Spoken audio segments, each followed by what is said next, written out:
નમસ્કાર દર્શક મિત્રો, આશા ન્યૂઝ ગુજરાતીમાં આપનું સ્વાગત છે।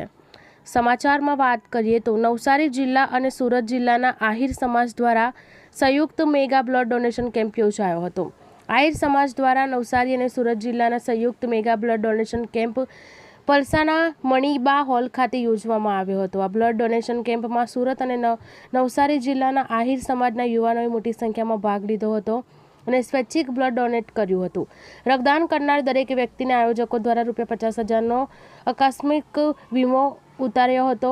આવા બ્લડ ડોનેશન કેમ્પ છેલ્લા 10 વર્ષથી આહિર સમાજ દ્વારા કરવામાં આવી રહ્યો છે અને આજના કેમ્પમાં પણ જંગી 1782 યુનિટ જેટલા રક્ત બોટલો એકત્રિત કરવામાં આવ્યા છે।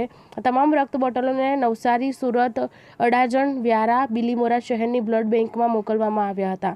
આ કેમ્પમાં મુખ્ય અતિથિ તરીકે બારડોલીના સાંસદ પરભુભાઈ વસાવા તેમજ ધારાસભ્ય શ્રી ઈશ્વરભાઈ પરમાર સાથે નવસારી અને સુરત જિલ્લાના આહિર સમાજના અગ્રણીઓ ઉપસ્થિત રહ્યા હતા।